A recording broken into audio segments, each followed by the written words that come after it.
What's going on, everybody? Togavor here. Today we're back for another NPL video. This is something a little bit different, and I am here with a guest. Say hello. Hi, bro. This is Trevenant Forset. Links in the description. Go check him out. He's a good guy. Coach of the Atlanta Fuckeries. That's and today, you mister. Today we're going to be talking about we're going to do a little podcast. We're each going to go over our season. 8 weeks are done so far, and then we're gonna hop into the playoff picture. Yeah. Then our personal power rankings, and then our last segment, which I didn't decide to add until right now, is we're gonna talk about some free agents we wish to pick up, because this video will be going up after free agency has started and we put in our things, so we don't have to worry about other people stealing shit. So we're going to start off with Trev the motherfucker, his season. So, my season so far, it's been really good. Number one in the league. 7-1 plus 24 differential. I'm having even a better season than Kyle, K2 and the Detroit Gale Wings had last Applause. season. Yep. Even because that was a good season for them. They finished 9-1 with like a plus 20-something differential. So if I can win my next 2 games, I'll have the best 10-game stretch in NPL history. So that's pretty cool. But week 1, I played the last team in the league, at least stat-wise, and probably in everybody's power rankings, no matter who you look at. New Draco and the Green Bay Palkias. So that match... we don't need to talk about that. Yeah, ever since then, people have been bringing, non-serious sets or something. Like, me, I unfortunately had to bring serious sets because I didn't know how he was play, and I ended up 5-0 and him. Could have been 6-0. I missed play rough. That's season. That's how it goes. Alright, so next game, week 2, I played the new coach at the time, Danza. Took over for R4, new conference team as well, and I got a free sacks. And in my opinion, that free sacks didn't matter that much. I think I still would have won, and I think I could. You still would have won, but it wouldn't have been a 6-0. It definitely wouldn't. I honestly think I could have still turned out a 6-0. Maybe, I mean, I would have had to. It definitely would have been different because I would have had to play around with Diancie a lot more than I had to when right there I just went for side shock and then started up. So Calm Minds, basically once that happened, Creston switched out until I preserved the 6-0 when he went for U-turn on Lando when it was 6-1, and I just clicked Bull Punch with my Bandit Machamp, and it's over, which is kind of funny considered Creston that game was my 3rd win condition behind Bandit Machamp being number 1 and Charizard being number 2. All right, week 3. Now that week, it was probably the best match of the year, going on with competing with Tom and Kyle's match. And also me and Zero's match. Yeah. Honestly, I think it was probably the best just because there was everything you could think of. It was a clean match overall. There was only like 1 crit the whole time. There was a burn, but honestly, those didn't really matter. It was a comeback. Unfortunately, I was the victim. I had a 4-1 lead, and all he had left was Victini. And then Victini was like, I could have won it if I, because he was. What you gotta understand is he was bulky, modest Victini, and I clicked Earthquake on the first sub, and I probably should have clicked T-Wave because there's no, if he clicks sub and I go for Earthquake again, he loses. Yes. So I should have predicted the T-Wave, but on the same point, if he goes for double sub, predicted me to status, then I lose. Then you lose. Yeah. But it's 50-50. Yeah, I honestly think I should have gone for T-Wave because I would have rather lost that way than lost the way I did, which is second guessing myself. Yeah. Because I honestly would have second guessed myself a lot less if I had gone for T-Wave and as he went for sub, just because it was the better play. Yeah. But that was my first, and it turns out to be my only loss of the season so far. And it was a 1-0, and that left Zero as the only undefeated team at the time. But as you see when we do power rankings, he's kind of fallen off. Alright, just a second. I'm going to pause it. I'll be right back. One. All right, next was week 4, and looking to make a comeback. After my first loss of the season, I had a pretty good guy to go up against, just because, again, it was another new coach. He, like Dan said, he came in week 2, and he wasn't really used to his team. I mean, he had some things he's familiar with, but like Kieran Black, but still wasn't a fan of the team he inherited. And the team was very one-dimensional. Yeah, it basically was all power. It only had power. And he did, when he came in, Kyle allowed him to drop anything on his team. Even 3 years and 2 years, what you're not usually allowed to drop. So he grabbed Roserade and Blastoise and dropped Tyranitar and Salamence. And he actually brought both of his new picks against me. In that match, he kind of makes a blunder. I bring Calm Mind, Unburden, Slurpuff. And he didn't know Unburden was a thing, and then just kind of... Yeah, it was either like he didn't know Unburden was a thing, or I don't know if... Well, if you watch his narration, he said that he just forgot Slurpuff got Unburden. Yeah. And then just misplayed around it, and then after that, he basically just gave up. Kind of gave up.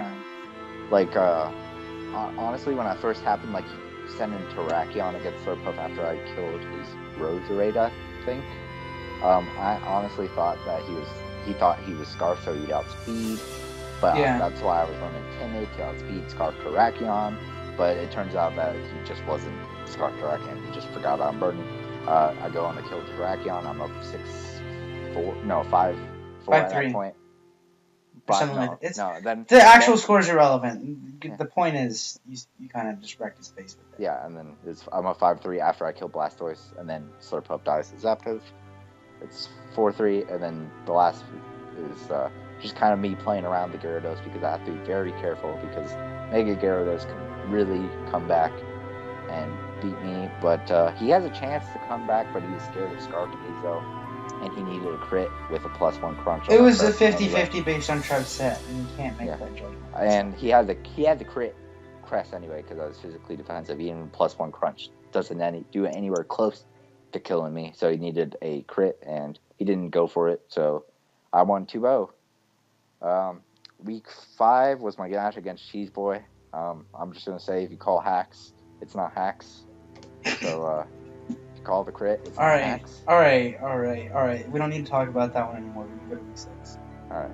Just to let you know, Nidoking put in work, Crest put in work, and that's all you need to know. I won 4-0 against Cheese Boy in the Phoenix Sunkern. So week 6 was really so Zero had his own personal not but cancerous 3 weeks in a row. His was 7, 8, and 9, where he had to play Kyle, Jolt, and Fog. I had my own personal cancer 3 weeks where I had to play Jolt, Togue, and Fog. I also had mine where I went Jolt, Fog, Razor, so... Yeah. And you're still going through that, so... week 6, I played Not Jolt, Fog, Razor, what am I saying? I'm gonna go with it. Alright, I'll keep talking then. Week 6, I played Jolt and the Toronto Star Raptors, and, we played it really early. We played it Saturday before the week 5 upload even went up, so that's, probably the earliest match this season. Definitely the earliest match this season. Probably the earliest match NPL game has ever been played, going back let me cut in here for a second. Basically, what happens, they were doing their battle on Showdown, as usual. Uh-huh. And things weren't going well. So Trev was just like, hey Zaro, just hit the server reset button real quick, pull the plug. So he did. Then he came back. Then he got his shit together and won 2-0. Okay. I'm gonna give you the real story. All right. So we played 2 games because the first one DC'd. In the first game, it was a 6-6 tie through 19 turns, and I had wasted. Zardel. I had wasted 6 of his instances with Mega Venusaur, and I was in with Nidoking. I was leech seeded, so that was a pace that was leaning more towards Jolt's favor. Mm-hmm. But I still could have won honestly. Like, it was The game 6-6. wasn't over. At that point, it was 6-6. His Mega Venusaur was almost basically useless since assist ran out. But then the game showdown started getting really laggy, and it was like 10 minutes later, and I'm like, Joel, you need to make your move, and he was like, I did make my move, and I'm like, I made my move too. So we both like canceled and did, and then people in the lobby started complaining about, oh, lagging, and then everybody got kicked from showdown. And so we had to play another one, and this game was a lot more fast paced. I think it was 4-3 by 19 turns this time. I basically we decided to use the same teams, but we could lead off with different things. I led off with Charizard. He, again, led off with Wobbuffet. I started setting up DDs. He encores me. He misplays. I kill his Gligar.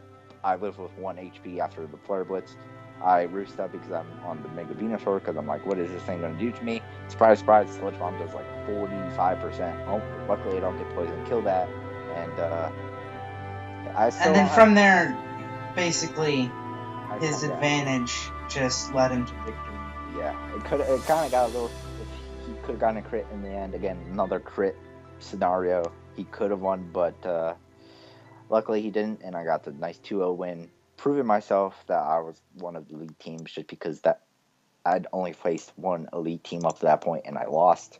My other wins were kind of questionable wins, just because they were like against not so good opponents. Yeah. But I beat the number 1 team in the league at that point to push myself to number 1. And that week was a week that Fog got 6-0, so I had a huge lead in the conference, which was nice because Fog was right on my ass. We were tied at 4-1 at plus 16, so that gave me a little breathing room. Next was my match against Togue. We can both talk about this one. Yeah. All right. So I'll go for a second. I'm an idiot, and there's a point in the battle, right? So I was scared of Charizard X because it like shot at my team, but there's a point where I was like, oh, Slurpuff or Superior comes in and just 6-0s him. But this man runs like Max Spadef Charizard. Yep. Lives a +2 Dragon Pulse. Granted, it wasn't Life Orb. If it was Life Orb, I would have won the game. Straight up. And that's my fault. I should have just brought Life Orb. Yeah. And then, I also brought the Sucker Punch Umbreon. He did bring Sucker Punch Umbreon, knocked out my Bistripe. I was like, can't even be mad about that. That's some real... just so everyone knows, this is a reason you should go check out my friend Trev's channel, because he brings Sucker Punch Umbreon to competitive battles and wins. Sucker Punch, new meta. But like the big turning point of the battle was there was a point when my Starmie was in, and I could have knocked out his Charizard, but I went for Rapid Spin instead because I didn't want his Slurpuff to come in and set up. Little did I know, he's running bulky Slurpuff that doesn't outspeed Scarf Starmie. Yeah, and so I could have stayed in, knocked it out, and then after the Belly Drum, killed the Slurpuff, and from there I would have had the game. Yeah. Luckily that happened, and it allowed me to get a lot of damage off on Starmie. And Togekiss. And allowed me to get Charizard up to the point where I didn't have to die to rocks. Yeah, so. And then from there he weakened Togekiss and took out my Hydreigon. Yeah, and that was another nice prediction. I predicted him to go for the Dark Pulse, and I knew I could live because I was at more than half. Well, no, okay, I don't think you knew my set. I didn't want to go for... See, okay, this is another point. I could have won. So, if I had brought Iron Tail instead of Flash Cannon, I could have gone for the Draco, taken you out, then as he brings in Slurpuff, clicked Iron Tail and killed. I see. But, you know, this fucktard doesn't know how to play Mons. So he won that one. We don't need to go into that. And then this, just previous week's match versus the Avalodes. Just, you can give them a short summary. It doesn't have to be. It was a long battle. It was. 70, that's why we're not going to go. 75 turns. There was some points where I thought, oh man, I got swept, because there was one point Mega Gardevoir was in. I was like, fuck, if he can click Focus Blast right here. And for some reason, he like predicted me to go to the Registeel. And click Shadow Ball. No, he predicted me to go into Registeel and went in for the Exterior switch, and I got off 25%, 75% on his extra. I honestly don't know. I don't know if he didn't have Focus Blast. Because I kind of feel like he didn't. I feel like he was like Taunt, Willow, Hyper Voice, Shadow Ball or something. Yeah, maybe. Or Psyshock instead of Willow. But the point is, basically, Trev has his disgusting stall core of disgusting Stallmons. My boy Alamamola not only picked up its first kill of the season, it picked up its first 4 kills of the season. I didn't even bring off... Like, I was down... Spoilers... Well, not spoilers, because this will go up after week 8, but... I was down 5-3 when I come in, when Alamamola comes in, and Alamamola never leaves the field after that. Yep. Alright, so that's that game. He's sitting pretty at 6-1, 21 differential. Pretty much guaranteed. Plus 24. 20. Okay, shut up. 7-1 plus 24 differential. Basically a lock for the playoffs. We've heard enough about him. Pretty much, as long as I go 4-2, I'm a lock. And I can easily go 4-2. I'm pretty much a lock for conference. Yeah. Alright, so now we're going to talk about the Shady Penguin of the NPL, myself. So, basically, we started off against the now LA Nido Kings, then the Sacramento Sea Kings, coached by then R4. That was a big battle. He was one of the top-ranked teams coming into the season, a playoff team from last team. I had some nerves going into that one. But my boy Superior just came in, tore the fuck out of his team. And proved why we had a vote on if it should be banned or not. Basically, then I went through my typical, Shady Penguin stretch. I had 4 tough games in a row, basically. My first one, I played against then StabX4. He brought BP. I wasn't prepared for BP. He won. We don't need to talk about that. Then this was a big week for me. It was a big week for both of us, actually, me and Joel, because we were both at that point basically tied in the conference, and whoever won that was going to look really good in the season. But I just didn't. That week was not my week. I was stretched for time. I didn't prepare well. I played awfully, and I lost -5. Then I played Fog, and I played better. I prepared, not as good as I would have liked to. We got 3-0'd, pretty much what I expected, but I wasn't super down on myself. But I knew that next week was a big week for me, as it basically would let me completely turn around my season if it went well. And I played against Tampa Bay Rayquazas. Then they were 3-1, and extremely scary team, playoff team from last year again. And we came out with a 1-0 victory. If I'd played the end game a little bit better, it should have been 3-0. But I didn't. In the moment, I wanted to win, and I made the safest plays to win the game 100%, even though I could have made different, just as safe plays and won 3-0. That's besides the point. Next week, we had a bye week, essentially. We faced off against the Green Bay Palkias, and we won 6-0. That game is kind of boring to watch. It was really boring to narrate. If you didn't watch that video, I don't blame you. I just made a lot of switches, played well, and wore his team down and beat him when it comes down to it. Week 7, we already went over week 7. We don't need to talk about it. Then this last week. So, I did not prepare well this last week. And I didn't play the best to my ability. I played good enough. I did win 2-0. But you should go check out my narration for this week, because if you just love watching someone get a lot of hacks, go watch me. Watch my week 5 battle. Watch his week 5, then come and watch my week 8 battle, where I get a double crit to take something out. I crit him, he misses Mega Horn, then I get another crit.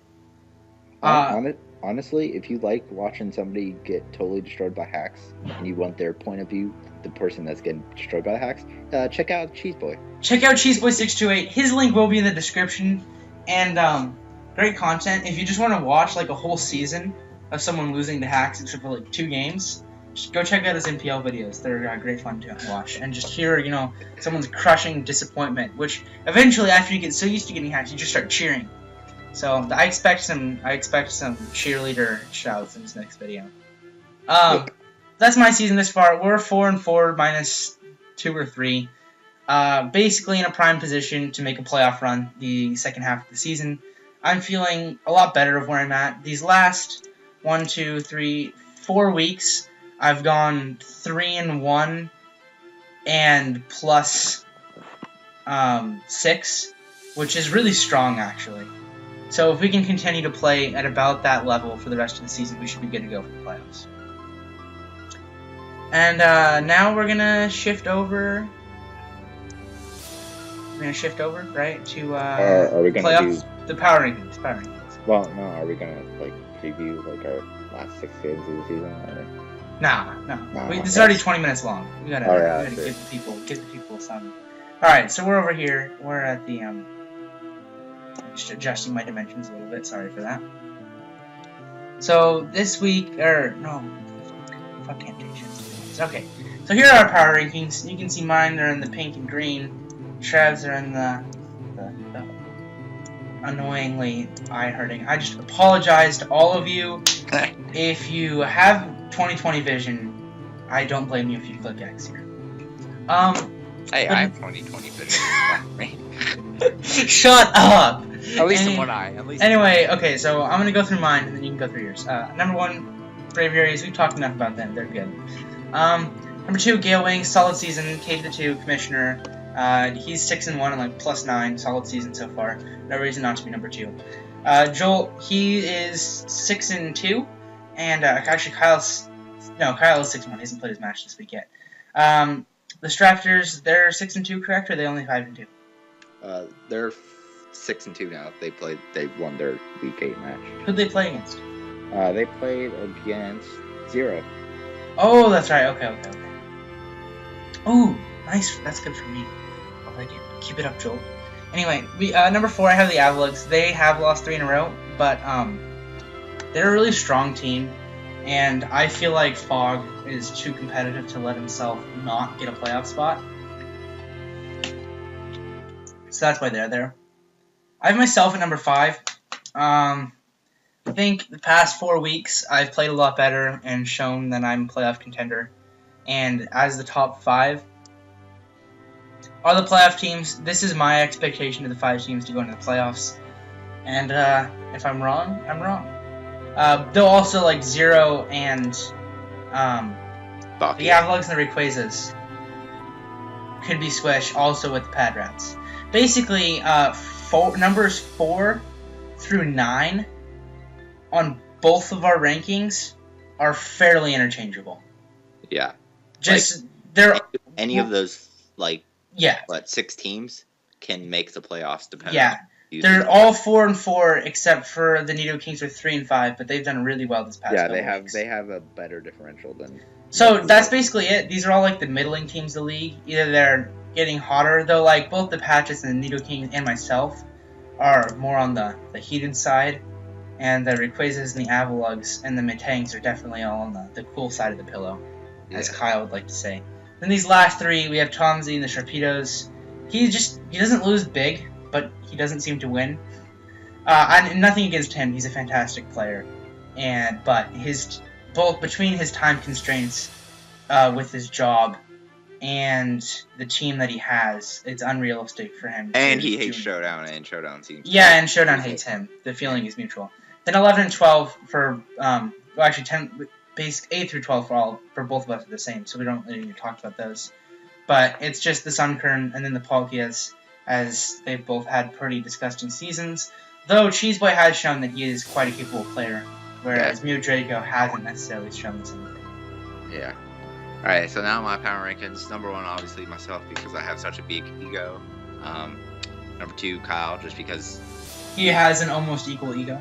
Yeah, honestly. Joel, number 3, because he's actually not egotistical at all, but he's probably the nicest guy in the NPL. Yeah, honestly. Both him and Bacchius are definitely the nicest people. Yeah. And we got now this is where my 4 through 7 are basically a flipped version of Toad's 4 through 7. I have the Pat Rats at the number 4 spot, just because not only of the teams that are currently out of the playoffs are they have the best stats going forward to make the league, they're also probably the hottest out of them, as they are 2-0 with a +8 differential in their last 2 games, 2 4-0s, One of them was against. Though, if you want to look at the past 4 games stretch, I am the hottest team out of these. Just saying. Yeah. Just putting them out there. But you also got to throw in the 6-0 loss by Bacchus. So. I mean, it wasn't him. It was Stab, and I didn't. No, that's fine. He got 6-0 by 0. Oh, yeah. Like 3 or 4 weeks ago.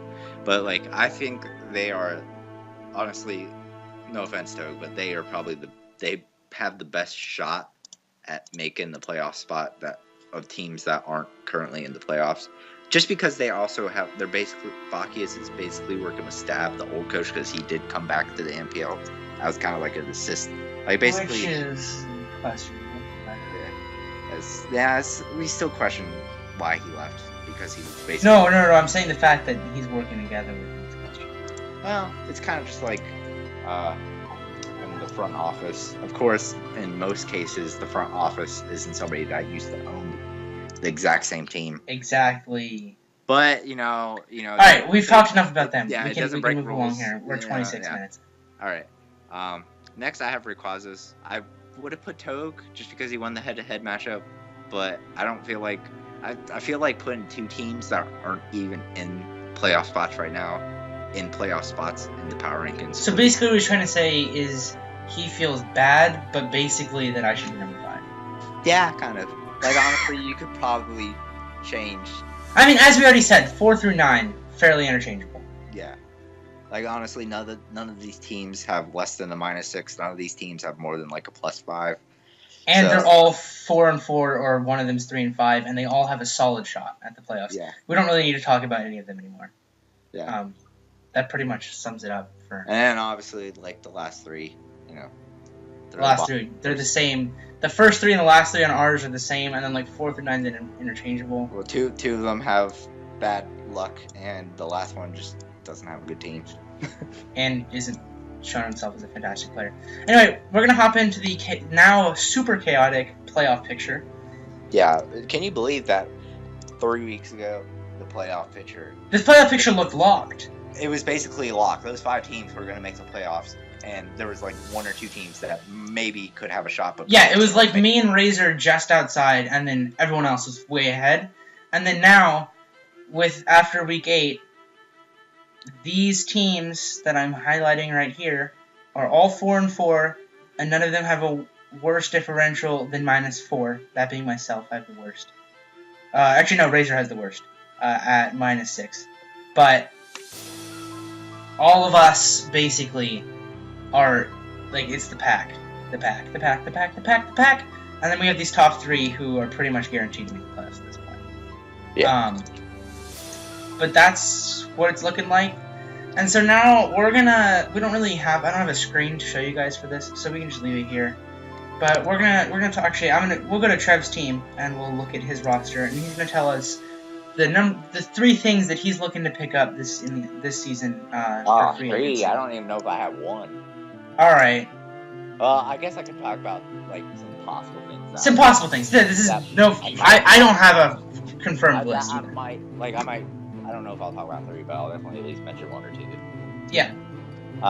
Number 1, I'm honestly thinking about Togetic, because I don't have any form of hazard control except for Charizard, which would be really counterproductive considering that's the main reason I need. Exactly. Nothing else on your team really. Yeah. Gives a shit. I do have some Taunters. But still. Yeah. I do think I will bring Defog Charizard sometime, but yeah, it's kind of counterproductive unless it's against like Hazard Stack. But yeah, Togetic. Another one. Let's see. Probably some fast Pokemon, just because I don't have a lot. I only have one thing that's really fast, and 115 still isn't that. I mean, amazing. It's quick, but it's not. It's like, it goes on his team, it's 115, 100, 85 slow as shit. Like, Yeah, that's it. like, I have a really viable Trick Room team if I chose to bring it, but so far I haven't seen the need for Trick Room. I don't know, Toge, do you look at my team and see if anything? I think you pretty much nailed it. That's your biggest thing. Yeah, that's really speed the only and... That's The only problem is with that, I don't know what to drop because all my 1 years, like Sword Puff, is 5 and 2. It's done. It's a really you can plug it in, and it whenever. Hashtag no edits. Yeah, you can really plug it in anywhere, anytime I need it for Calm Mind or Belly Drum, and it does work. Azelf is like basically my only rocker nowadays. Ever since I got Azelf, it's pretty much been my rocker. I would say, just looking at your team, I think the most expendable member is Machamp. It's 3 and 4, it's slow, you don't have another strong fighting type, but getting a spinner or defogger, especially, you could invest in something like Hitmonlee, which is another strong fighting type, but it can also spin. That's true. Can also run sets like Scarf and Fake Out Unburden. Yeah. So I think you can do a lot for you. And, I mean, to be fair, even though Machamp is probably, like, second best stats-wise, I haven't brought it the last 4 weeks. I brought it the first 4 weeks. It's fourth best stat-wise. And while it would be cool, like, I mean... There's 4 and 2, not 3 and 4. I don't know what I'm saying. I mean, the only problem is it still has a very good matchup against Danza. But... Again, Hitmonlee also has a pretty good matchup against Danza, so, you know, Hitmonlee could be something I might look at, or even Hitmontop, something along those lines. Yep. Alright, so I'm going to go to my team. The biggest thing for me, I'm going to scoot back over here, go up. I have a really hard time with, I need some more, like, my team is fine on the offensive front. I have Wall Breakers and Hydreigon and Bisharp. You know, I have support and some defensive capabilities in Togekiss, Celebi, Milotic, but I have a really hard time with strong hitting physical Wall Breakers and Sweepers. So the 2 mons that I'm definitely looking to drop are Regirock and Drapion. They haven't done a lot for me this season. And possibly even Jolteon, because guess what? Thundurus T is still available. And it's really fucking good. So I might pick that up if I get the chance. I feel like that'd be really good for my team. Get a better electric type. I have to agree. Thunder's T would be an amazing. It would. Oh my lord! I don't even, that's scary. I'm glad I don't have to face you again this season unless we play in the playoffs. Which we could. Pretty good likelihood of that. Yeah, decent chance. So I also play Tom week 10, and my team doesn't like Kieran Black, so I'm gonna pick up something for Kieran Black. So you're gonna drop 2 things? Probably. I'm gonna drop 2 things, pick up probably, or I might drop all 3 of my 1 years, to be honest with you. I mean, is that a thing? Can you drop all 3 or all? Yeah. All right. You can drop as many as you want. Is there a cap? I don't think there is. I know there is a trade cap. I don't know. Yeah, which is stupid. Next year we're changing that shit because me and Trev, we like to wheel and deal. Yeah. You know what I mean? I completed all 3 of my trades by week 3. Mine was like week 4 or 5, so I mean I'm with you there. All right, but that pretty much wraps up this podcast. I'm sorry for our long, extensive essays of 35 minutes almost. I like to talk. I like to hear my own voice. I love the sound of Trev's voice too, so I just let him talk and don't shut him up. Anyway, so if you enjoyed this video, go check out Trev's channel.